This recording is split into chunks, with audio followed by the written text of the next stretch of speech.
आदरणीय मुकुल वासनिक जी से कि वो अपनी बात रखेंगे। साथियों, पिछले कुछ दिनों का जो घटनाक्रम हम देख रहे हैं, एक तरीके से भारतीय जनता पार्टी के नेता और वर्तमान प्रधानमंत्री, जिन्होंने एक समय कहा था कि हम कांग्रेस मुक्त भारत बनाएंगे, आज उसी दिशा में कदम बढ़ाने की कोशिश पूरी ताकत के साथ करने का काम केंद्र की सरकार कर रही है। इस तरह से मैं कहूंगा तो वो अतिशयोक्ति नहीं होगी। 136 साल पुरानी पार्टी, जिसने गुलाम भारत को आज़ाद बनाने के लिए एक कर्णधार की भूमिका अदा करी, भारत के लोगों के साथ स्वाधीनता संग्राम में जिसने अपना बलिदान, त्याग, तपस्या के जरिए एक गुलाम भारत को आज़ाद करते हुए उसके निर्माण की जबरदस्त मजबूत ऐसी बुनियाद रखी, सभी समाज को एक साथ लेकर इस मुल्क में किस तरह से लोकतंत्र रहेगा, किस तरह से समाजवाद रहेगा, किस तरह से भाईचारा रहेगा, किस तरह से धर्मनिरपेक्षता रहेगी, ऐसी जो बुनियाद भारतीय राष्ट्रीय कांग्रेस ने रखी, उसके विपरीत आज जो केंद्र में बैठे हैं वो काम करने की कोशिश कर रहे हैं। यहाँ पर अशोक जी ने, बघेल जी ने, रणदीप जी ने बताया, भारतीय राष्ट्रीय कांग्रेस का 24 अकबर रोड यह हमारा राष्ट्रीय मुख्यालय है। पुलिस ने इसे एक छावनी की तरह पूरी तरह से तब्दील कर दिया। यहां कोई आ नहीं सकता, यहां से कोई जा नहीं सकता। यह एक राजनैतिक पार्टी का कार्यालय है, राष्ट्रीय मुख्यालय है। क्या हमें पुलिस की इजाजत लगेगी? क्या हमें यहां केंद्र सरकार की इजाजत लगेगी? क्या हमें प्रधानमंत्री जी की इजाजत लगेगी? क्या हमारे राष्ट्रीय मुख्यालय में हम आ सकते या नहीं आ सकते, क्या आप हमें बताएंगे? ये दुर्भाग्य है कि लोकतंत्र में आज इस तरह की तानाशाही की प्रवृत्ति लेकर आज केंद्र सरकार काम करने की कोशिश कर रही। राहुल गांधी जी ने लगातार कहा, मैं हर सवाल का जवाब देने के लिए तैयार हूं। कोई सवाल ऐसा नहीं कि जिससे मैं मुखर कर दूंगा, मैं हर सवाल का जवाब दूंगा। 21 घंटों से भी अधिक का समय एनफोर्समेंट डायरेक्टरेट ने कल और परसों 2 दिन में लिया। कई सारे सवाल पूछ लिए होंगे, आज फिर पूछने के लिए बुलाया है। राहुल गांधी जी कोई सवाल का जवाब देने से नहीं डरेंगे। ये राहुल गांधी जी के ऊपर, ये सोनिया गांधी जी के ऊपर कार्रवाई चल रही है, ये ऐसा हम नहीं मानते। हम मानते हैं कि भारतीय राष्ट्रीय कांग्रेस को, जिसने स्वाधीनता आंदोलन में सबसे अहम भूमिका निभाई और जो राष्ट्रीय स्वयंसेवक संघ और भारतीय राष्ट्रीय भाजपा के मंसूबे के बीच एक बहुत बड़ी रुकावट है, ये उस राजनीतिक दल के ऊपर एक जबरदस्त प्रहार करने की कोशिश कर रहे हैं। कल मैं भूपेश बघेल जी के साथ बदरपुर पुलिस स्टेशन की ओर निकला हुआ था। इनके काफिले को दिल्ली पुलिस का एस्कॉर्ट लेकर आगे चल रही थी। वहां पर हमारे अधीर रंजन चौधरी, लोकसभा में कांग्रेस के नेता, हमारे एआईसीसी में महामंत्री संगठन के केसी वेणुगोपाल जी और तमाम हमारे दूसरे साथी वहां बदरपुर पुलिस स्टेशन में थे। कुछ हमारे साथियों की तबीयत वहां पर खराब हुई, इसकी जानकारी हमें मिली। ये काफिले को लेकर हम निकले। 10-12 किलोमीटर दूर अपोलो हॉस्पिटल के सामने बीच सड़क पर दिल्ली पुलिस ने भूपेश बघेल जी को रोक दिया। क्यों रोक दिया? उनसे ऑर्डर के जरिए उन्हें रोकने की कोशिश हुई। एक मुख्यमंत्री तो दूर, एक आम आदमी को आप चलने से नहीं रोक सकते, यहां तो छत्तीसगढ़ के मुख्यमंत्री को रोक दिया। आखिरकार वहां पर ट्रैफिक बहुत बड़ी तादाद में जाम हो गया और फिर उसके बाद जब हमने ये महसूस किया कि अपोलो हॉस्पिटल में वो मरीज जो वहां पर कुछ इलाज के लिए जा रहे थे उन्हें तकलीफ पहुंच रही है, तो हम फिर अपना रास्ता यहां कार्यालय में फिर लौटने के लिए हमने ले लिया। इस तरह से अगर दिल्ली में, भारत की राजधानी में, भारत के किसी मुख्यमंत्री के साथ अगर ऐसा सुलूक होगा तो भारत के आम आदमी के सामने कैसी परेशानियां हैं। हर वो वादा जो मोदी जी ने 2014 में किया, कल परसों की बात 10-15 लाख रोजगार की उन्होंने ऐलान करी, लेकिन 2014 में 2 करोड़ की बात करी थी। आज 16 करोड़ से अधिक नौजवानों को रोजगार मिलना था, उसे आज वो भूल गए हैं। वहां पर महिलाओं की सुरक्षा की बात करी थी, किसानों को उनके फसल को किस तरह से दाम मिलेंगे, ये एक बड़ा वादा उन्होंने किया था। बेरोजगारी हटाएंगे, सबको लेकर साथ चलेंगे, ये सारे वादे वो आज भूल चुके हैं। पिछले 31 साल में जो महंगाई नहीं हुई, उस तरह की महंगाई आज हिंदुस्तान में हुई है। उसके लिए केंद्र सरकार पूरी तरह से जिम्मेदार है। ये सारे विषयों से ध्यान हटाने के लिए आज इस तरह से कार्रवाई ये केंद्र सरकार ईडी के जरिए कर रही है। ईडी, सीबीआई, इनकम टैक्स महज अब केंद्र सरकार के नहीं, भारतीय जनता पार्टी और आरएसएस के अग्रिम संगठन की तरह वो काम कर रहे हैं। ये भारत के लिए बहुत दुर्भाग्यपूर्ण है। हमारा सत्याग्रह परसों से शुरू हुआ। हम कानून प्रिय है, हम न्याय संगत काम करेंगे, हम शांति प्रिय है, हम कानून हाथ में लेने की कोशिश नहीं करेंगे, हम कानून किसी तरह से तोड़ने का काम नहीं करेंगे। लेकिन अगर हमारे मानव अधिकार पर, अगर संविधान के जरिए हमें जो अधिकार मिले उससे अगर हमें वंचित रखने का काम करेंगे, तो मैं समझता हूं कि हमारा ये सत्याग्रह गांधी जी के रास्ते पर और प्रखर तरीके से चलते रहेगा। जो समाज में विभाजन करने की कोशिश करते, उन्हें हम कहना चाहेंगे वो विभाजन करने की कोशिश करे, लेकिन हमारा प्रयास रहेगा सारे समाज के लोगों को साथ लेकर आज जो तानाशाही की हुकूमत यहां पर देने की कोशिश कर रहे हैं, उसका मुकाबला हम डट कर करेंगे और तब तक करेंगे जब तक आज जो बनी हुई व्यवस्था है उसे हम हटाकर नहीं रखेंगे। ये सत्याग्रह आगे और मजबूती से बढ़ता जाएगा। शुक्रिया मुकुल जी। इससे पहले कि हम आपके प्रश्न लें, अजय माखन जी भी हमारे बीच में हैं। मैं उनसे भी अनुरोध करूंगा कि वो ये माइक में पास ऑन कर रहा हूं साहब।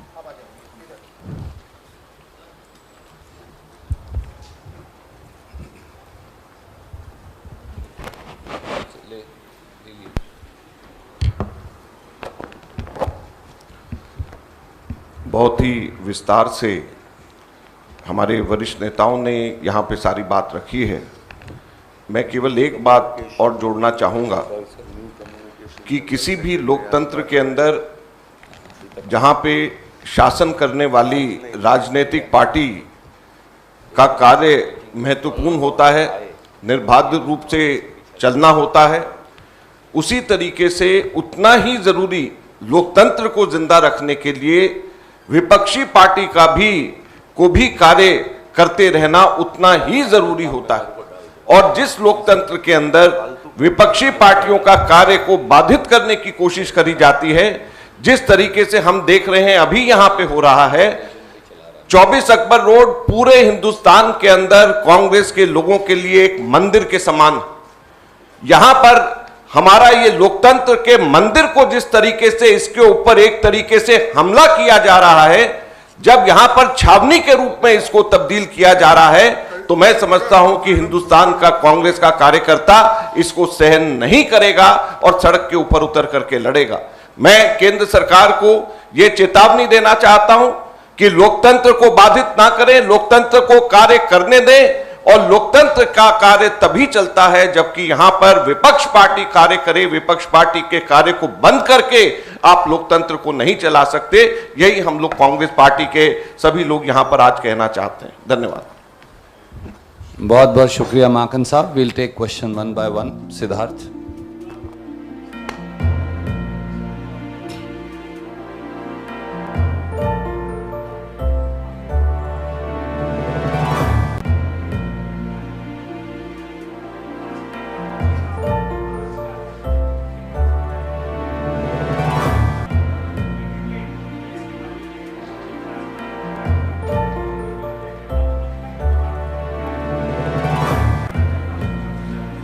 आपके पहले हिस्से का उत्तर जो है आदरणीय गहलोत साहब देंगे और दूसरे हिस्से का फिर मैं उसके बाद दूंगा कि सत्याग्रह का रास्ता क्या है। सवाल सर ये है मेरे आदरणीय मित्र का कि अब सब चीज़ों पर पाबंदी चौतरफा लगा दी गई है, तो भविष्य का फिर रास्ता क्या है? ये देखिए डेमोक्रेसी है। हम तो अहिंसा को आधार बना के सत्याग्रह रखे हुए हैं और वक्त वक्त पे जैसे मैंने आपको कहा कि हम लोगों ने टाइम मांगा पुलिस कमिश्नर से या ईडी के डायरेक्टर से, सीबीआई के डायरेक्टर से, चेयरमैन सीबीडीटी के, कोई मामूली बात नहीं है। मिलना ही तो था खाली, उसके बाद में ही फैसला वही करते जो उनको करना था। आप मिलने का टाइम नहीं दो, ये तो पहली बार हो रहा देश के अंदर। कितने डेलीगेशन मिले होंगे बीजेपी के, जनसंघ के और पार्टियों के, किसी ने मना नहीं किया आज तक। पर जो हालात बन गए इसको धीरे धीरे स्टेप बाय स्टेप हम आगे बढ़ेंगे। जरूरत पड़ेगी तो आगे बढ़ेंगे। किस से मिलना, प्रधानमंत्री से मिलना, राष्ट्रपति से मिलना, ये तय हमारी पार्टी करेगी। पर हम इसको लगातार अपनी बात कहते रहेंगे। और मैं समझता हूँ कि दुर्भाग्य इस बात का है कि इनकी हिम्मत कैसे हो रही है। आप कांग्रेस के हेडक्वार्टर पे जाने से रोक रहे हो, हिम्मत कैसे हो रही है। इनका दुस्साहस है, ये दुस्साहस है, इनको भारी पड़ेगा। हर नागरिक देख रहा है कि ऐसा तो कभी हुआ ही नहीं। आप अपने हेडक्वार्टर पे जाने से रोक रहे हैं, पहली बार हो। पता नहीं कौन गाइड कर रहा है दिल्ली पुलिस कमिश्नर को, ये समझ के परे हमारे तो है। इतना सीनियर ब्यूरोक्रेट है वो, उनको नहीं मालूम है कि ये इनका पॉलिटिकल हेडक्वार्टर है। कैसे हम रोक सकते हैं इनको? हाँ, 144 लगी हुई है, उस ढंग से आप बिहेव करो, वो तोड़े आप अरेस्ट करो हम लोगों को, कोई दिक्कत तो नहीं है। हेडक्वार्टर पे एंट्री बंद कर दिया आपने, बाहर नहीं निकल सकता व्यक्ति। क्या तरीका, पहली बार देख रहे हैं हम लोग। इसका माकूल जवाब दिया जाएगा। आदरणीय मित्र, आपका दूसरे सवाल का दूसरा हिस्सा ईडी और आज जो राहुल जी की पेशी है उससे जुड़ा था तीसरे दिन। आज इस मंच से और आप सबके माध्यम से हम मोदी सरकार को भी, प्रधानमंत्री मोदी जी, अमित शाह जी, उनको चुनौती देते हैं। आप मीडिया के चंद मित्रों के पीछे छुपकर उल जलूल सवाल जो न्यायिक प्रक्रिया का हिस्सा हैं टेलीविजन पर क्यों चलवाते हैं? आप ये सारे टेलीविजन का कैमरे ले जाकर उस कमरे में लगा दीजिए जहां श्री राहुल गांधी ईडी के कमरे में बैठे हैं। पूरे देश को देखने दीजिए ना कि मोदी सरकार के पास राष्ट्र संग्राम के प्रतीक नेशनल हेराल्ड अखबार को लेकर कोई सवाल है ही नहीं। एक झूठ का पुलिंदा टेलीविजन के माध्यम से परोसा जा रहा है। It's a challenge to you mister Modi, please put all these television cameras, permit them to be in the same room where Shri Rahul Gandhi is sitting in the ED office. और मैं एक और कहता हूं, मोदी जी और अमित शाह जी को चुनौती, आप भी बैठ जाइए ईडी के साथ, क्योंकि वो तो आपके पिट्ठू हैं और तोते की तरह वही बोल रहे हैं जो आप कह रहे हैं, तो आप भी बैठिए। और मैं सोच रहा था जब गहलोत साहब और बघेल साहब बोल रहे थे कि मोदी जी और अमित शाह जी और ईडी जब इकट्ठे बैठेंगे तो वो क्या सवाल पूछेंगे। वो पूछेंगे कांग्रेस पार्टी ने नेशनल हेराल्ड अखबार को क्यों शुरू किया जो देश की स्वतंत्रता संग्राम का प्रतीक है। सवाल नंबर 1। सवाल नंबर 2, कांग्रेस पार्टी ने चेक से नेशनल हेराल्ड को पैसे क्यों दिए। सवाल नंबर 3, कांग्रेस पार्टी ने 67 करोड़ रुपया पत्रकारों की तनख्वाह और कर्मचारियों की तनख्वाह नेशनल हेराल्ड अखबार का क्यों दिया। सवाल नंबर 4, कांग्रेस पार्टी ने 23 करोड़ रुपया हाउस टैक्स का, बिजली के बिल का, उसके साथ साथ लीज मनी का और बिल्डिंग चार्जेस का चेक से पेमेंट क्यों की।